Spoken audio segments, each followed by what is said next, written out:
Kisah Nabi Isa alaihi salam. Kisah kelahiran Nabi Isa alaihi salam disebutkan beberapa kali dalam Al-Quran. Di antaranya dalam surat Ali Imran ayat 45 dan surat Maryam ayat 22 hingga 26. Diceritakan sebelumnya bahwa Allah Subhanahu wa Ta'ala menjadikan Maryam mengandung seorang anak atas kehendaknya. Jadi kelak bayi Isa lahir dari rahim ibunya tanpa campur tangan seorang ayah. Ini merupakan ujian yang berat bagi Maryam. Padahal Maryam dikenal sebagai perempuan yang taat beribadah dan menjaga diri dari laki-laki yang bukan mahramnya. Kehamilan Maryam merupakan bukti bahwa tidak ada yang mustahil bagi Allah. Namun karena ketaatannya, Maryam berusaha menerima semua itu dengan ikhlas. Aku harus segera pergi dari sini sebelum ada yang melihatku. Tapi, kemana aku harus pergi? Maryam mengelus perutnya sambil tersenyum kecil. Sebaiknya aku mulai berjalan saja. Semoga nanti aku menemukan tempat tinggal sementara di sana. Maryam berjalan ke arah timur. Sekarang, yang ada di benaknya adalah pergi secepatnya dari tempat ini. Maryam sengaja mengasingkan diri ke tempat yang jauh dari pemukiman penduduk agar tidak terjadi fitnah. Terkadang muncul di benak Maryam perasaan malu dan sedih dengan keadaannya sekarang, yaitu mengandung seorang anak tanpa perantara seorang suami. Namun ketika perasaan sedih itu muncul, Maryam kembali ingat dengan firman Allah yang disampaikan melalui perantara malaikat Jibril. Seperti yang disebutkan dalam Al-Quran, surat Ali Imran ayat 45. Hai Maryam, sesungguhnya Allah menggembirakan kamu dengan kelahiran seorang putra yang diciptakan dengan kalimat yang datang daripadanya.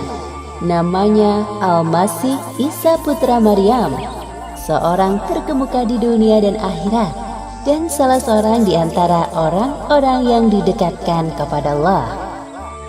Ya Allah, berikanlah hamba-Mu ini kekuatan untuk menjalankan ujian yang berat ini. Sesungguhnya hamba hanyalah manusia yang lemah dan padanya kekuatan dari Engkau ya Allah. Maryam hidup berpindah-pindah dari satu tempat ke tempat lain. Hal itu ia lakukan agar tidak ada yang mencurigai perubahan bentuk perutnya yang mulai membuncit seperti perempuan hamil pada umumnya. Akhirnya, saat yang ditunggu tiba, Maryam merasa dirinya akan melahirkan. Rasa yang teramat sakit membuatnya tidak bisa melanjutkan perjalanan. Kemudian, ia berhenti dan duduk. Ya Allah, apakah sekarang saatnya hamba melahirkan bayi mulia ini? Tenagaku mulai habis. Hamba merasa tidak sanggup lagi ya Allah. Maryam merasa sangat putus asa. Tenaganya habis untuk berjalan. Ia merasa haus dan lapar. Namun Allah Subhanahu wa Ta'ala tidak akan membiarkan hambanya yang beriman dalam kesulitan. Apalagi Maryam sedang mengandung seorang calon nabi utusan Allah. Kemudian Allah menghibur Maryam melalui perantara malaikat Jibril. Seperti yang disebutkan dalam Al-Quran, surat Maryam ayat 24 hingga 26. Janganlah kamu bersedih hati. Sesungguhnya Tuhanmu telah menjadikan anak sungai di bawahmu. Dan goyanglah pangkal pohon kurma itu ke arahmu. Niscaya pohon itu akan menggugurkan buah kurma yang masak kepadamu. Maka makan, minum dan bersenang hatilah kamu. Alhamdulillah ada air. Kemudian Maryam menggoyangkan pangkal pohon kurma itu dengan sisa tenaga yang dimilikinya. Hal ini menunjukkan kuasa Allah. Walaupun usaha yang dilakukan Maryam terlihat mustahil dengan kondisinya sekarang, buah kurma banyak yang berjatuhan. Wah, Bismillahirrohmanirrohim. Setelah Maria mengisi tenaga dengan makan buah kurma dan minum air secukupnya, tenaga sudah terisi. Wahai anakku Isa, aku sudah tidak sabar ingin melihat wajahmu. Sebentar lagi engkau akan lahir di dunia ini. Dengan penuh susah payah menahan sakit, diwarnai dengan cucuran peluh dan air mata, Maryam akhirnya melahirkan anaknya. Tampak seorang bayi mungil nan suci. Bayi laki-laki itu bernama Isa putra Maryam, sebuah nama yang diberikan oleh Allah.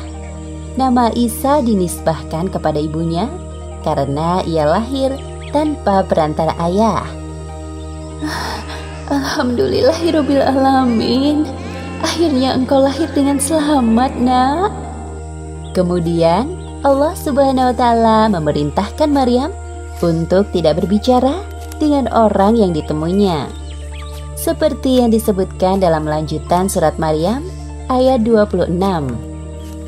Jika kamu melihat seorang manusia, maka katakanlah, sesungguhnya aku telah bernazar berpuasa untuk Tuhan yang Maha Pemurah. Maka aku tidak akan berbicara dengan seorang manusia pun pada hari ini.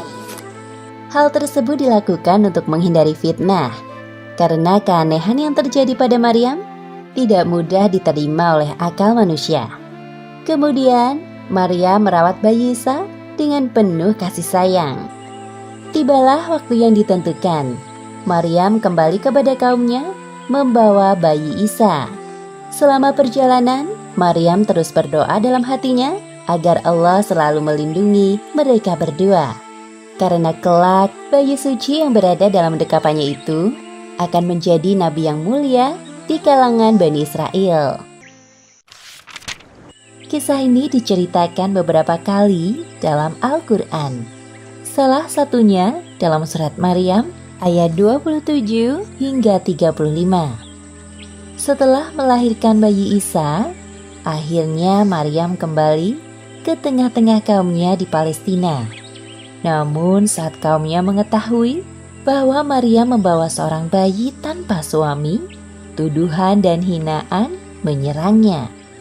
Pada saat itulah Allah Subhanahu wa taala menyelamatkannya melalui perantara bayi Isa yang dapat berbicara. Hal yang mustahil dapat terjadi atas kehendak Allah Subhanahu wa taala. Maryam menempuh perjalanan yang cukup jauh untuk sampai di kampung halamannya. Kedatangan Maryam bersama seorang bayi menimbulkan prasangka di kalangan Bani Israel.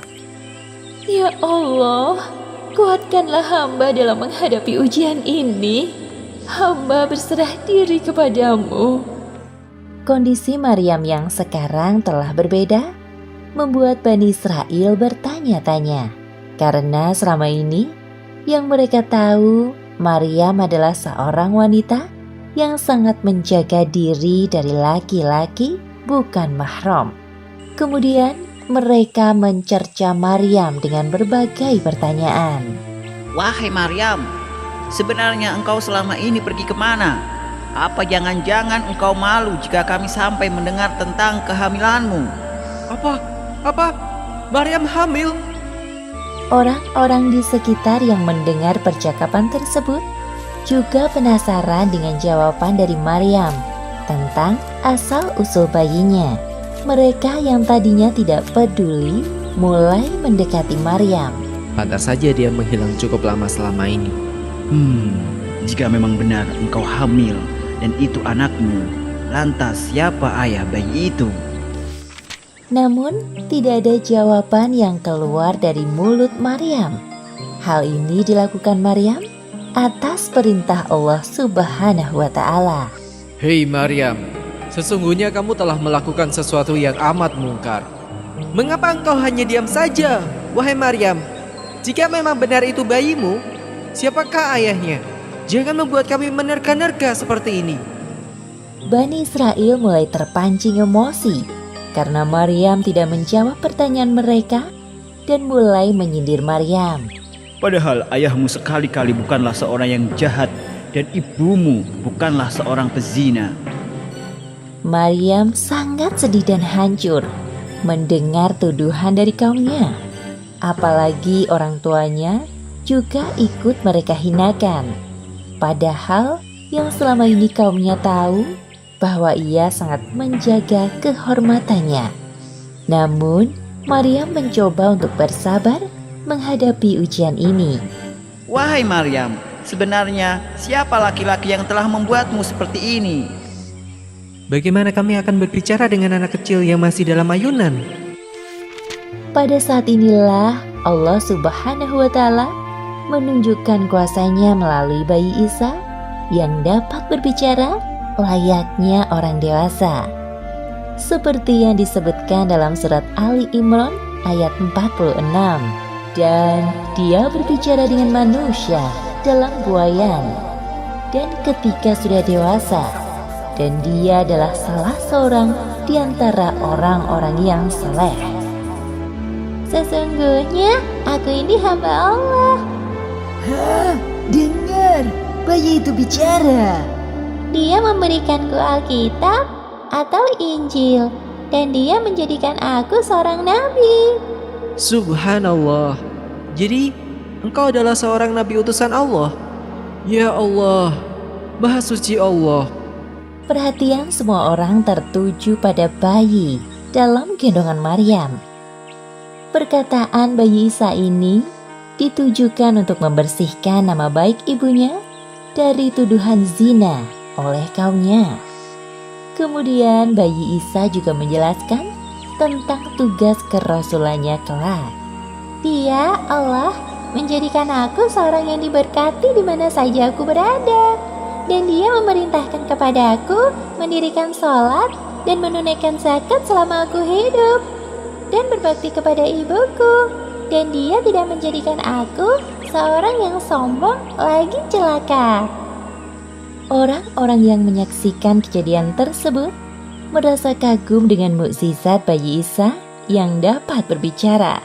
Tuduhan mereka selama ini kepada Maryam sebagai perempuan pezina adalah tidak benar. Wahai Maryam, maafkan kami telah menuduhmu berbuat zina. Sungguh, kami termasuk golongan orang-orang yang menyesal. Maafkan perkataan kami yang telah menyakiti hatimu. Benar Maryam, maafkan kami. Akhirnya, orang-orang yang menghina Maryam sadar bahwa Maryam adalah perempuan yang mulia. Meskipun kehamilan Maryam terjadi atas kehendak Allah, bukan berarti bayi Isa adalah anak Allah. Seperti yang disebutkan dalam surat Maryam ayat 34 hingga 35. Itulah Isa putra Maryam yang mengatakan perkataan yang benar, yang mereka berbantah-bantahan tentang kebenarannya. Tidak layak bagi Allah mempunyai anak. Maha suci Dia. Apabila Dia telah menetapkan sesuatu, maka Dia hanya berkata kepadanya, jadilah, maka jadilah ia. Kisah ini disebutkan beberapa kali dalam Al-Quran. Di antaranya dalam surat Ali Imran ayat 48 hingga 52. Nabi Isa alaihi salam diutus Allah berdakwah kepada kaumnya untuk kembali ke ajaran tauhid, bahwa tidak ada Tuhan yang berhak disembah selain Allah. Pada masa ini, Bani Israel yang didominasi oleh bangsa Yahudi sangat menentang dakwah Nabi Isa. Walaupun Allah telah menganugerahkan mukjizat sebagai bukti kenabian Isa, pengikut beliau hanya sedikit. Nabi Isa hidup satu zaman dengan Nabi Yahya alaihi salam. Nabi Yahya adalah putra Nabi Zakaria. Nabi Yahya diutus lebih dahulu untuk berdakwah kepada Bani Israel, yang kemudian dilanjutkan oleh Nabi Isa. Wahai kaumku, sepeninggalku kelak, Isa Al-Masih akan meneruskan dakwah perjuanganku. Jangan sekali-kali kalian mendustakannya, dan tetaplah berpegang teguh keimanan kalian kepada Allah Subhanahu wa Ta'ala. Sepeninggal Nabi Yahya, Bani Israel dan Yahudi kembali kepada tabiatnya. Mereka hanya taat ketika Nabi datang, Setelah itu kembali ingkar. Bahkan sejak Isa masih dalam buayan, mereka berencana untuk membunuhnya. Sementara itu, kehidupan Isa dan ibunya penuh dengan ancaman dari kaumnya. Akibatnya mereka hidup berpindah-pindah dari satu tempat ke tempat yang lain. Seperti yang disebutkan dalam Al-Quran, surat Al-Mu'minun ayat 50. Dan kami melindungi mereka di suatu tanah tinggi datar, yang banyak terdapat padang-padang rumput dan sumber-sumber air bersih yang mengalir. Isa tumbuh dengan pengasuhan yang baik. Selama itu pula, Isa mempelajari berbagai ilmu sampai akhirnya beliau dewasa dan berdakwah kepada kaumnya. Seperti yang disebutkan dalam Al-Quran, surat Ali Imran ayat 48. Dan Allah akan mengajarkan kepadanya Alkitab, hikmah, Taurat, dan Injil. Nabi Isa mengetahui bahwa terjadi penyimpangan ajaran dari kitab Taurat yang dilakukan oleh pendeta Yahudi. Namun, beliau tidak tinggal diam melihat hal tersebut. Wahai kaumku, apa yang sedang kalian lakukan? Engkau ini siapa? Apakah engkau Isa? Benar, aku adalah Isa bin Maryam. Aku datang kepadamu membenarkan Taurat yang datang sebelumku. Aku juga datang membawa mukjizat dari Allah. Sudahlah Isa, janganlah mengganggu pekerjaan kami. Nabi Isa sangat sedih melihat kaumnya yang telah melupakan Allah. Mereka hanya mempercayai ajaran dari nenek moyang mereka, penyembah patung anak sapi. Hari demi hari dilewati Nabi Isa dengan berdakwah kepada kaumnya. Beliau membantu menyelesaikan permasalahan kaumnya atas izin dari Allah. Beberapa mukjizat Nabi Isa disebutkan dalam Al-Quran, surat Ali Imran ayat 49. Sesungguhnya, aku telah datang kepadamu dengan membawa suatu tanda atau mukjizat dari Tuhanmu, yaitu, aku membuat untuk kamu dari tanah sebagai bentuk burung, kemudian aku meniupnya. Maka ia menjadi seekor burung dengan izin Allah. Dan aku menyembuhkan orang yang buta sejak dari lahirnya, dan orang yang berpenyakit sopak. Dan aku menghidupkan orang mati dengan seizin Allah. Dan aku kabarkan kepadamu apa yang kamu makan dan kamu simpan di rumahmu. Wahai kaumku, apakah tidak cukup sebuah bukti ini bagi kalian? Wahai Isa, semua itu adalah sihir yang engkau buat. Tidak semudah itu kami percaya kepadamu. Wahai saudaraku, ketahuilah sesungguhnya Isa ini berusaha menipu kita dengan semua sihirnya. Jadi semua itu adalah sihir? Pantas saja, hebat sekali. Walaupun tampak jelas bukti kenabian Nabi Isa melalui mukjizat yang diberikan Allah, hanya sebagian kecil dari kaumnya yang menerima dakwah beliau. Wahai kaumku, sesungguhnya Allah Subhanahu wa Ta'ala adalah Tuhanku dan Tuhan kalian semua. Bertakwalah kalian kepadanya dan taatlah kepadaku. Inilah satu-satunya ajaran yang benar. Nabi Isa tidak pantang menyerah melihat kenyataan bahwa pengikutnya masih sangat sedikit. Beliau tetap sabar dan mendoakan kaumnya yang telah menyimpang. Ya Allah, tambahkanlah keimanan pada diri kaumku. Berikanlah hamba kekuatan untuk lebih bersemangat dalam berdakwah kepada mereka. Allah Subhanahu wa Ta'ala menjawab doa Nabi Isa dengan memberikan para pengikut dan penolong setia yang dikenal dengan sebutan Hawariyun. Siapakah yang akan menjadi penolong-penolongku untuk menegakkan agama Allah? Kamilah penolong-penolong agama Allah. Kami beriman kepada Allah. Dan saksikanlah bahwa sesungguhnya kami adalah orang-orang yang menyerahkan diri. Hawariyun sangat setia mendampingi Nabi Isa dalam berdakwah. Nabi Isa juga mengirim beberapa di antara mereka untuk berdakwah ke pelosok negeri yang dibelenggu kesesatan. Wahai para sahabatku, pergilah kalian ke negeri Antakia yang penduduknya masih menyembah berhala. Ajaklah mereka untuk kembali kepada ajaran yang benar. Baiklah, jika itu perintahmu wahai Isa, kami akan berangkat ke negeri Antakia. Kaum Nabi Isa terpecah menjadi dua golongan, seperti yang disebutkan dalam Al-Quran, Surat As-Saff ayat 14. Lalu segolongan dari Bani Israel beriman dan segolongan yang lain kafir.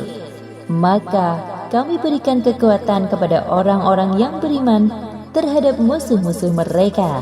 Lalu mereka menjadi orang-orang yang menang. Kisah ini disebutkan beberapa kali dalam Al-Quran. Salah satunya pada surat An-Nisa ayat 157 hingga 159.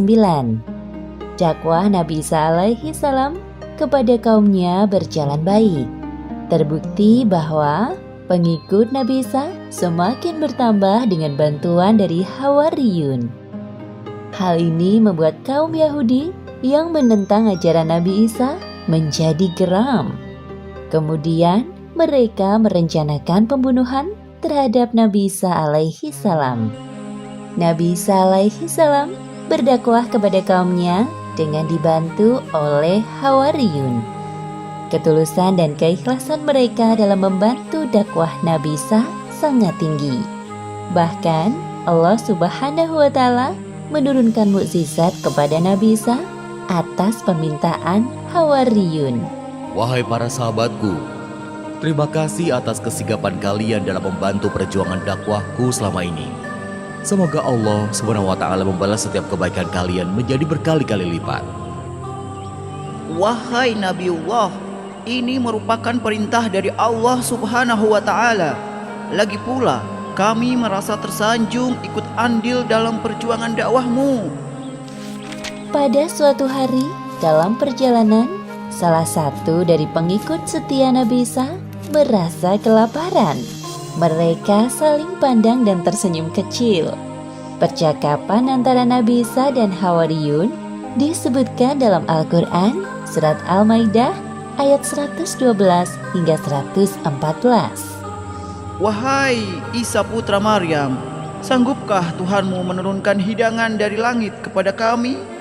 Bertakwalah kepada Allah jika betul-betul kamu orang yang beriman. Kami ingin memakan hidangan itu, dan supaya tentram hati kami, dan supaya kami yakin bahwa kamu telah berkata benar kepada kami, dan kami menjadi orang-orang yang menyaksikan hidangan itu. Kemudian Nabi Isa berdoa kepada Allah Subhanahu wa Ta'ala agar memenuhi permintaan para pengikut setianya. Ya Tuhan kami, turunkanlah kiranya kepada kami suatu hidangan dari langit yang hari turunnya akan menjadi hari raya bagi kami, yaitu bagi orang-orang yang bersama kami dan yang datang sesudah kami, dan menjadi tanda bagi kekuasaan Engkau. Beri rezekilah kami, dan Engkaulah pemberi rezeki yang paling utama. Allah Subhanahu wa Ta'ala menjawab doa Nabi Isa seperti yang disebutkan dalam Al-Quran Surat Al-Maidah ayat 115. Allah berfirman, sesungguhnya Aku akan menurunkan hidangan itu kepadamu. Barang siapa yang kafir di antaramu sesudah turun hidangan itu, maka sesungguhnya Aku akan menyiksanya dengan siksaan yang tidak pernah Aku timpakan kepada seorang pun di antara umat manusia. Lain halnya dengan kaum Yahudi. Mereka sering meremehkan ayat-ayat Allah yang disampaikan oleh para nabi. Maka dari itu, keimanan sulit menancap dalam hati mereka. Maka saat datang Nabi Isa menyampaikan ajaran kebenaran, mereka memusuhinya. Wahai saudaraku, lihatlah pengikut Isa sekarang makin bertambah banyak. Bisa-bisa murid-murid kita diambilnya pula. Benar, wahai saudaraku, pasti karena tipuan sihirnya, apalagi dia punya murid-murid yang setia. Kita tidak bisa diam saja dan menunggu keadaan berubah. Hanya ada satu cara untuk mengubah keadaan ini, yaitu melenyapkan Isa dari negeri ini. Nabi Isa alaihi salam selalu berdoa kepada Allah untuk menghadirkan keimanan di hati kaum Bani Israel dan Yahudi, semata-mata agar kaumnya mau kembali beriman kepada Allah Subhanahu wa Ta'ala. Salah satu tujuan dari dakwah beliau adalah mengabarkan tentang kedatangan Muhammad Sallallahu Alaihi Wasallam sebagai penutup para nabi. Wahai kaumku, berkumpullah sebentar. Ada hal penting yang ingin aku sampaikan kepada kalian. Sebuah kabar yang menggembirakan. Hal penting? Kabar gembira? Apa maksudnya? Orang-orang yang awalnya tidak peduli berbalik mendekati Nabi Isa. Mereka penasaran dengan kabar yang akan disampaikan Nabi Isa. Kabar gembira apa, wahai Isa? Cepat, katakan. Jangan membuang-buang waktu kami. Iya, cepatlah katakan sekarang. Wahai kaumku, cepat atau lambat, kelak saat ajal tiba, aku akan meninggalkan kalian. Aku tidak ingin kalian menjadi kaum yang zalim selama-lamanya. Hal penting yang ingin aku sampaikan ini adalah tentang Rasul penerusku. Beliau adalah Rasul penutup para nabi. Maksudmu Rasul terakhir? Iya, benar. Namanya Ahmad atau Muhammad. Dia lahir di daerah yang tumbuh banyak pohon kurma. Apa? Tidak mungkin.